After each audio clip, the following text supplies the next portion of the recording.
Il existe un type de personne qui représente à peine 2 à 4% de la population mondiale. Ces personnes marchent parmi nous, tous les jours, mais la plupart ne remarquent jamais qu'elles sont différentes. Même elles, souvent, ne le savent pas. Elles passent leur vie à se sentir étranges, déplacées, comme si elles n'appartenaient pas à ce monde. Ce qu'elles ne comprennent pas, c'est qu'elles n'y appartiennent pas vraiment. Du moins, pas de manière conventionnelle. Eckhart Tolle a identifié 5 signes inéquivocables qui révèlent ce type extrêmement rare de conscience. Et si vous vous reconnaissez dans 3 ou plus de ces signes, vous pourriez bien faire partie des rares êtres humains qui portent une façon de percevoir la réalité à laquelle la majorité ne peut simplement pas accéder. Mais avant de révéler ces signes, je dois vous prévenir de quelque chose d'important. Cette vidéo pourrait complètement changer la façon dont vous vous voyez. Elle pourrait expliquer des années de confusion quant à la raison pour laquelle vous ne vous êtes jamais intégré, ou elle pourrait vous montrer que vous êtes plus commun que vous ne le pensiez. Dans tous les cas, la vérité va apparaître, et les vérités ne sont pas toujours confortables. Passons au premier signe, et c'est le plus perturbateur de tous. Vous avez l'impression de jouer un rôle dans la vie, plutôt que de la vivre authentiquement. Eckhart Tolle explique que la plupart des gens s'identifient complètement à leur personnalité. Ils sont leur personnalité. Il n'existe aucune séparation entre qui ils sont et les schémas de pensée et de comportement qu'ils affichent. Mais les personnes dotées de ce type rare de conscience ressentent quelque chose de différent. Elles perçoivent qu'il existe un « je » observant la personnalité, comme s'il y avait quelqu'un qui regardait de l'intérieur. Cela crée une sensation étrange d'être en train de jouer sa propre vie. Vous dites les choses qu'il faut dans les situations sociales. Vous souriez quand c'est attendu. Vous réagissez comme vous devriez réagir. Mais à l'intérieur, une partie de vous observe tout cela, questionne, se demande « Est-ce moi, vraiment ? Ou suis-je juste en train de faire ce que j'ai appris à faire ?» La plupart des gens ne vivent jamais cette division. Pour eux, il n'existe pas de « je » observateur et de « je » agissant. Il existe simplement le « je », point final. Si vous comprenez exactement ce dont je parle, si vous vous êtes déjà senti ainsi, c'est le premier indicateur que votre conscience opère d'une manière fondamentalement différente. Des recherches publiées dans la revue Frontiers in Psychology montrent que les personnes ayant une haute conscience d'elles-mêmes présentent des schémas neurologiques distincts. Leur cortex préfrontal montre une plus grande activité dans les situations qui exigent une auto-évaluation. Elles ont littéralement plus de capacités cérébrales dédiées à l'observation de leurs propres processus mentaux. Eckhart va au-delà des neurosciences. Il enseigne que cette capacité à s'observer soi-même est la première étape vers l'éveil spirituel. La plupart des gens sont complètement perdus dans leurs pensées. Ils sont comme des vagues qui ne savent pas qu'elles font partie de l'océan. Mais quand vous commencez à observer vos pensées, vous devenez conscient de quelque chose de plus grand, quelque chose qui existe avant les pensées. La conscience pure qui observe tout. Passons maintenant au deuxième signe. Et celui-ci va expliquer pourquoi vous vous sentez si seul, même entouré de personnes. Vous expérimentez une solitude existentielle qui n'est pas guérie par la compagnie. Les personnes dotées de ce type rare de personnalité se sentent fréquemment profondément seules. Mais ce n'est pas la solitude commune de celui qui a besoin de plus d'amis. C'est quelque chose de plus fondamental. Une sensation que personne ne comprend réellement comment vous percevez le monde. Vous pouvez être dans une soirée pleine de monde et vous sentir complètement isolé.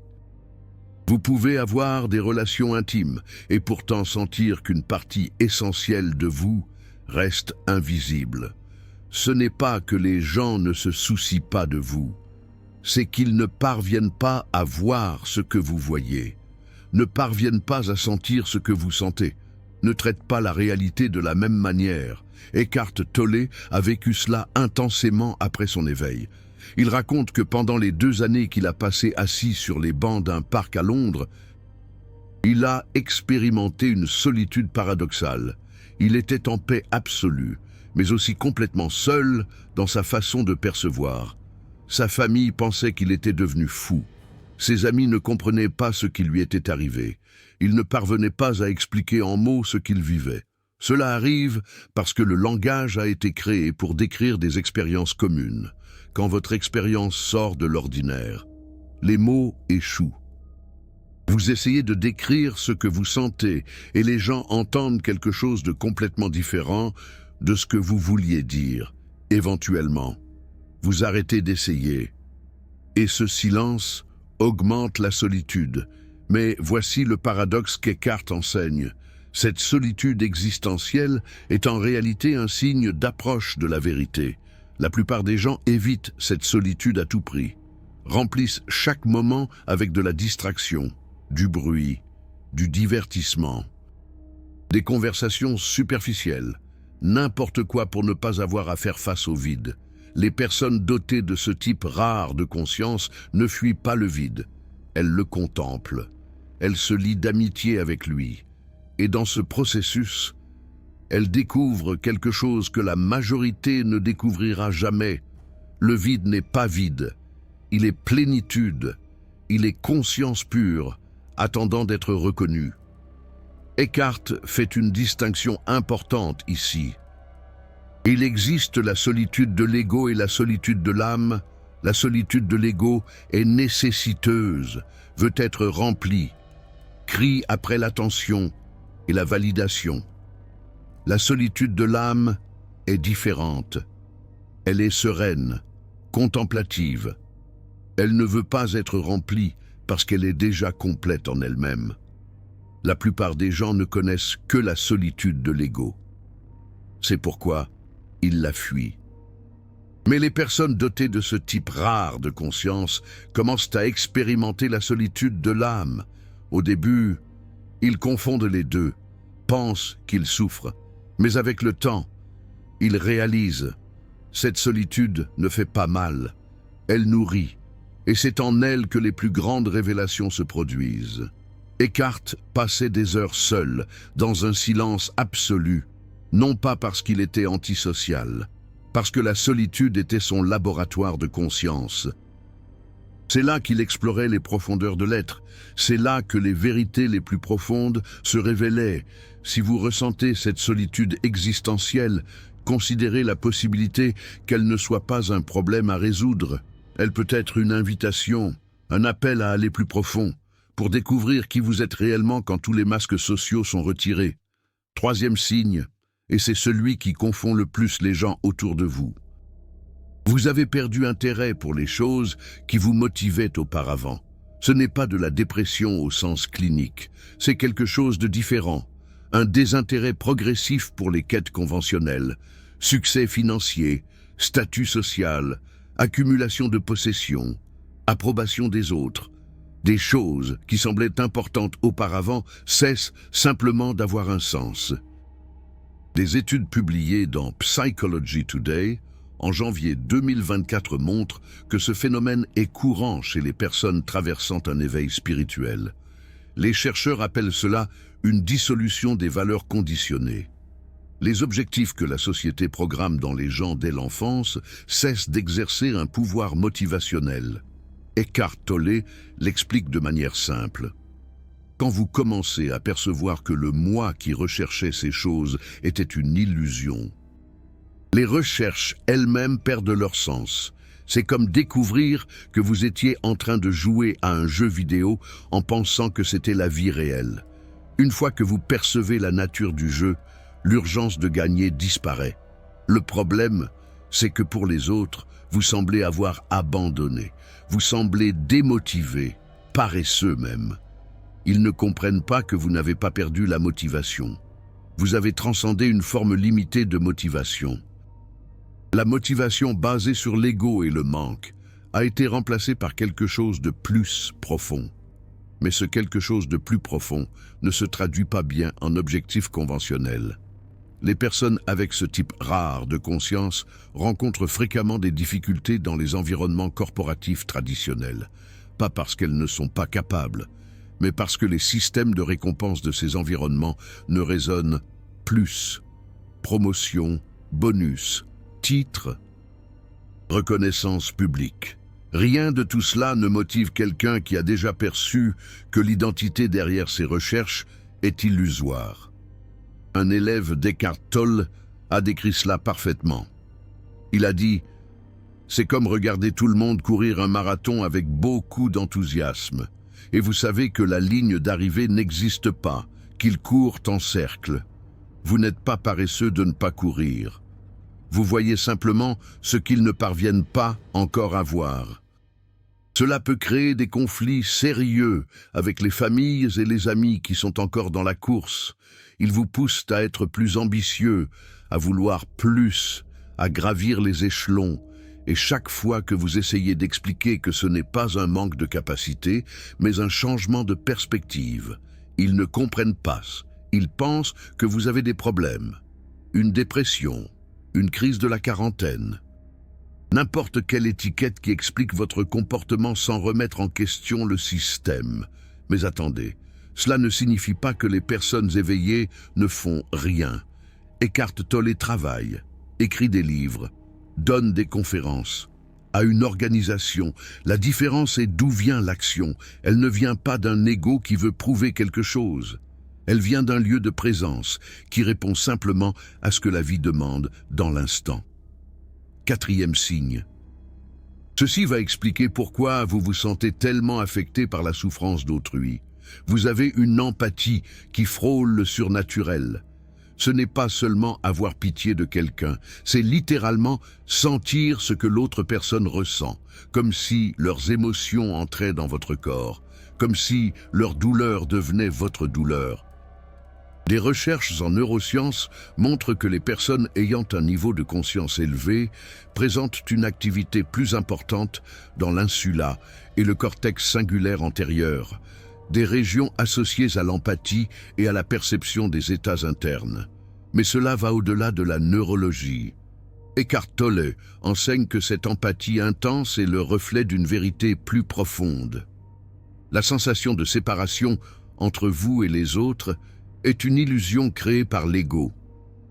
Quand cette illusion commence à se dissoudre, vous commencez à percevoir que la souffrance de l'autre est votre souffrance. Pas métaphoriquement, littéralement, parce qu'au niveau le plus fondamental, il n'y a pas d'autre. Il n'y a que la conscience qui s'expérimente elle-même de différents points de vue. Cela peut être accablant. Vous allumez la télévision et voyez des nouvelles de tragédie et vous avez l'impression que c'est arrivé à vous. Vous croisez un sans-abri dans la rue et sa douleur vous accompagne pendant des heures. Vous percevez des micro-expressions de souffrance chez des personnes qui sourient et vous vous demandez pourquoi personne d'autre ne voit. Les personnes avec ce type d'empathie ont fréquemment besoin de se protéger. Limiter l'exposition aux nouvelles. Choisir soigneusement les environnements où elles passent du temps, pas parce qu'elles sont faibles, mais parce qu'elles captent beaucoup plus d'informations émotionnelles que les personnes normales. Et traiter tout cela est exhaustif.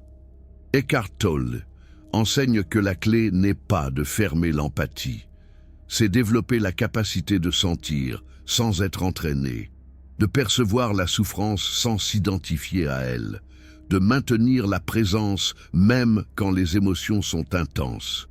Cela demande de la pratique.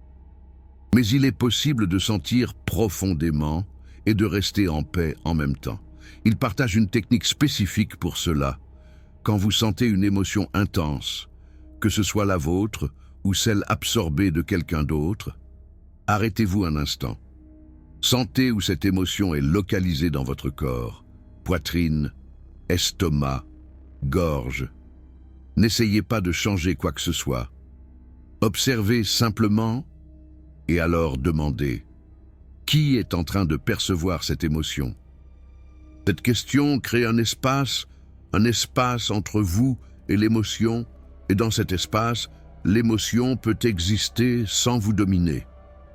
Une élève d'Eckhart Tolle qui travaillait comme infirmière dans une unité de soins palliatifs utilisait cette technique quotidiennement.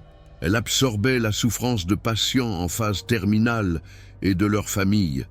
Avant de connaître Eckhart Tolle, elle a presque abandonné la profession. La douleur était insupportable. Après avoir appris à observer sans s'identifier, elle a continué dans la même fonction pendant 15 ans, sentant tout, mais sans être détruite par ce qu'elle sentait. Maintenant, le 5e et dernier signe. Et celui-ci est le plus révélateur de tous. Vous avez eu des expériences que vous ne parvenez pas à expliquer rationnellement. Des moments de perception expandés, des sensations d'unité avec tout. Des intuitions qui se sont avérées correctes de manières impossibles à prévoir, des synchronicités qui défient les statistiques, des rêves qui semblaient plus réels que la vie éveillée. La plupart des gens écartent ces expériences, les étiquettent comme coïncidence, imagination, fatigue, n'importe quoi qui permette de revenir à la zone de confort de la pensée rationnelle. Mais les personnes avec ce type rare de conscience ne parviennent pas à ignorer. Elles savent que quelque chose de réel est arrivé, même si elles ne peuvent pas le prouver à personne. Eckhart Tolle a eu une expérience de ce genre qui a complètement changé sa vie. Cette nuit, en 1977, quand son ego s'est effondré, il ne peut pas prouver scientifiquement ce qui s'est passé. Mais il le sait. Et cette certitude intérieure est plus forte que toute validation externe pourrait l'être. Des études publiées dans la revue Frontiers in Psychology montrent que les expériences mystiques ou transcendantales sont plus communes qu'on ne le pensait. Approximativement 30 à 40% des personnes rapportent avoir eu au moins une expérience qu'elles considèrent spirituelle ou inexplicable. Mais la plupart n'en parlent pas, par peur du jugement, par manque de savoir comment traiter. Les personnes avec ce type rare de personnalité n'ont pas seulement ces expériences, elles les intègrent. Elles permettent à ces expériences de transformer leur vision du monde. Au lieu de forcer l'inexplicable dans des boîtes rationnelles, elles expandent leur compréhension pour accommoder le mystère. Cela requiert du courage, requiert de l'humilité intellectuelle, requiert d'admettre que le modèle matérialiste de la réalité peut ne pas être complet. Que la conscience peut être plus fondamentale que la matière, qu'il existe des dimensions de l'existence que la science ne parvient pas encore à mesurer. Laissez-moi vous raconter l'une de ces expériences qu'Eckhart Tolle a partagée avec ses élèves les plus proches. Des années avant son éveil complet, alors qu'il était encore étudiant à Cambridge, il a vécu un moment qu'il ne pouvait pas expliquer. Il marchait dans une rue banale, un jour banal, quand soudain, le monde entier a semblé briller, pas métaphoriquement, littéralement, comme si une lumière intérieure émanait de chaque objet, des pierres, des arbres, des gens. Cela n'a duré que quelques secondes, mais ces secondes ont changé quelque chose en lui de façon permanente. Il n'en a jamais parlé à personne à l'époque. Qui l'aurait cru? Mais il savait qu'il avait vu quelque chose de réel, plus réel que la réalité ordinaire. Et cette certitude silencieuse l'a accompagné pendant les années de dépression qui ont suivi. Une partie de lui savait qu'il existait quelque chose au-delà de la souffrance, même lorsqu'il ne pouvait pas y accéder. Les personnes dotées de ce type rare de conscience ont souvent des souvenirs de ce genre, des moments qui n'ont aucun sens dans le contexte de la vie normale, mais qui semblent plus vrais que n'importe quoi d'autre. Des rêves qui ont révélé des informations qu'elles n'avaient aucun moyen de connaître, des intuitions qui ont sauvé des vies ou évité des tragédies, des sensations d'avoir déjà été dans des lieux qu'elles n'ont jamais visités.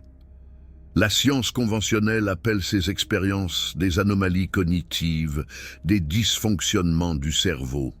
Mais Eckhart Tolle offre une autre perspective. Et si ce n'était pas des dysfonctionnements, et si c'était des fonctions, des capacités que la plupart des gens ont dormantes, mais qui, chez certains, s'éveillent prématurément. Maintenant, Je vais vous raconter quelque chose qu'Eckhart Tolle mentionne rarement dans ses conférences publiques.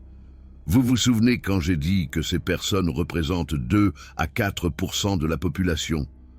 Cette statistique provient de recherches sur le type de personnalité INFJ qu'Eckhart Tolle possède. Et c'est le type le plus rare selon la typologie Myers-Briggs, mais Eckhart Tolle va au-delà de la personnalité. Il enseigne que ces traits rares ne sont pas des accidents génétiques. Ce sont des indicateurs d'un processus d'éveil déjà en cours. L'âme de ces personnes prépare déjà le terrain pour une expansion de conscience, les inconforts qu'elles ressentent, la sensation de ne pas appartenir, l'empathie envahissante, le désintérêt pour les quêtes égoïques. Tout cela sont des signes que quelque chose est en train de changer intérieurement. Des penseurs comme Pierre Teilhard de Chardin ont exploré des idées similaires, mais voici le point crucial. Avoir ces traits ne garantit pas l'éveil. Ce sont des prérequis, pas des garanties. Beaucoup de personnes avec ces caractéristiques passent leur vie entière à résister au processus, à essayer de s'intégrer, à supprimer leur véritable nature, à médicaliser les symptômes au lieu de comprendre le message. L'éveil se produit lorsque vous arrêtez de résister, lorsque vous embrassez votre différence au lieu de lutter contre elle, lorsque vous permettez à la solitude existentielle de vous emmener à l'intérieur au lieu de courir vers des distractions, lorsque vous acceptez que votre façon de voir le monde puisse être plus proche de la vérité que la façon conventionnelle. Eckhart Tolle raconte une histoire à ce sujet que peu connaissent. Dans les premières années après son éveil, il a essayé de revenir à la normale. Il a essayé de trouver un emploi commun. Il a essayé de s'intégrer à la société comme tout le monde. Mais quelque chose à l'intérieur de lui résistait. Ce n'était pas de la paresse. C'était une voix intérieure qui disait « Ce n'est pas pour toi. Tu as un autre but ?» Il a ignoré cette voix pendant un temps. Il a essayé de forcer, mais chaque tentative de normalité échouait. Les emplois ne duraient pas. Les relations conventionnelles ne fonctionnaient pas. C'était comme si l'univers conspirait pour ne pas le laisser s'intégrer, jusqu'à ce qu'il comprenne. La difficulté à s'intégrer était le message. Il n'était pas destiné à vivre une vie commune. Cela ne signifie pas que les personnes dotées de ce type rare de conscience doivent abandonner tout et s'asseoir sur des bancs de parc pendant 2 ans. Eckhart Tolle laisse clairement entendre que le chemin de chaque personne est unique. Ce qui a fonctionné pour lui peut ne pas fonctionner pour vous. Mais le principe est le même. Arrêtez d'essayer d'être qui vous n'êtes pas. Acceptez vos traits rares et voyez où ils vous mènent. Maintenant, je vais vous donner quelque chose de pratique. Si vous vous êtes reconnu dans 3 ou plus de ces signes, il existe un exercice qu'Eckhart Tolle recommande. C'est simple, mais puissant. Pendant une semaine, observez vos pensées sans essayer de les changer.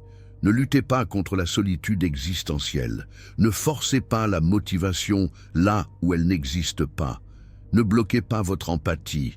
Observez simplement, comme un scientifique étudiant un phénomène naturel. Notez ce que vous percevez.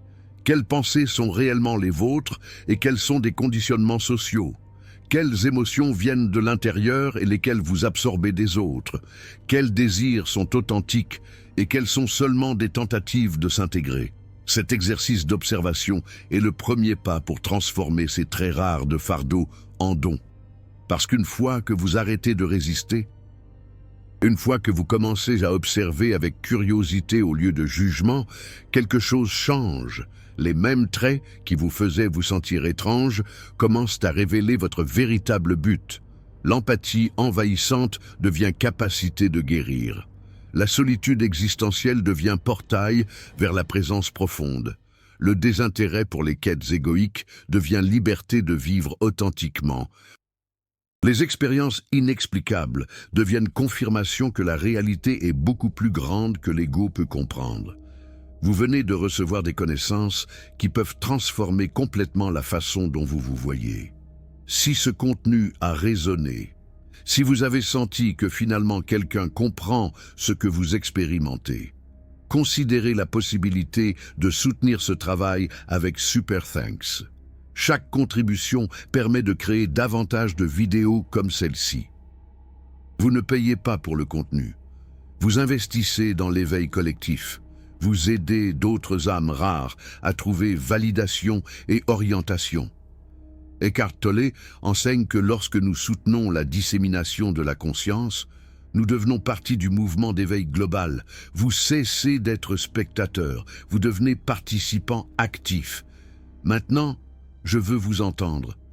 Combien de ces 5 signes avez-vous reconnus en vous-même? Commentez avec le numéro 1, 2, 3, 4 ou les 5. Et si vous voulez partager plus, racontez quel signe vous a impacté le plus profondément.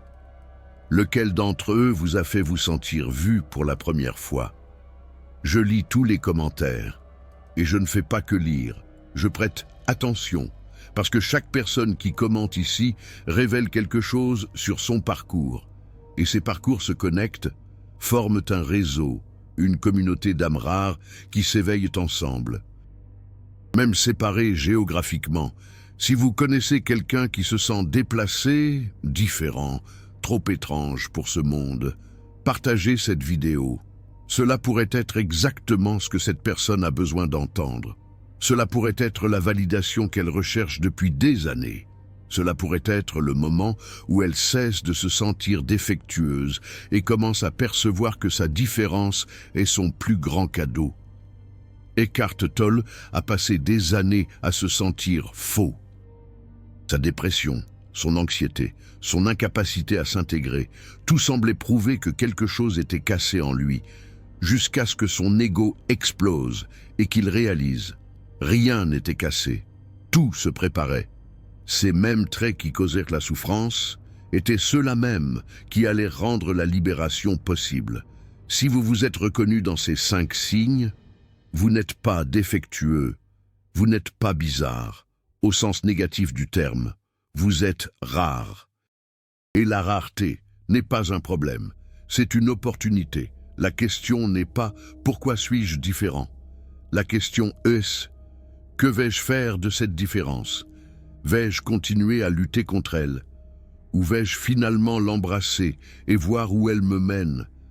La réponse à cette question va déterminer si vos traits rares deviennent une source de souffrance ou un portail de libération. Eckhart Tolle a choisi d'embrasser. Et le monde a gagné l'un des plus grands maîtres spirituels de notre temps. Que choisirez-vous? Avant de terminer, je veux partager une dernière réflexion d'Eckhart Tolle sur les personnes possédant ces traits rares. Il dit que nous vivons un moment unique dans l'histoire humaine. Pour la première fois, un nombre significatif de personnes est en train de s'éveiller simultanément, pas individuellement, comme cela se produisait dans le passé, mais comme un mouvement collectif. Et les personnes présentant ces 5 signes sont les pionniers de ce mouvement. Vous pouvez vous sentir étrange maintenant, déplacé, incompris. Mais Eckhart Tolle garantit que c'est temporaire. À mesure que davantage de personnes s'éveillent, ceux qui sont déjà éveillés cesseront d'être des exceptions. Ils deviendront la nouvelle normalité. La solitude que vous ressentez aujourd'hui sera transformée en communauté demain. Cela ne signifie péas, attendre passivement. Cela signifie continuer votre processus, cultiver votre présence, vivre votre vérité, parce que chaque personne qui s'éveille facilite l'éveil des autres. Vous ne vous transformez pas seulement vous-même, vous aidez à transformer l'humanité. À la prochaine vidéo. Et rappelez-vous, être rare n'est pas une malédiction, c'est une bénédiction déguisée. Une fois que vous arrêtez de résister, la bénédiction se révèle. Vous n'avez pas besoin de vous conformer, vous avez besoin d'être qui vous êtes, complètement, authentiquement, rarement. Le monde a besoin d'âmes rares comme la vôtre, plus que vous ne pouvez l'imaginer. Et la présence que vous cultivez aujourd'hui sera le phare qui guidera les autres demain. Votre rareté n'est pas un défaut, C'est votre mission. Embrassez-la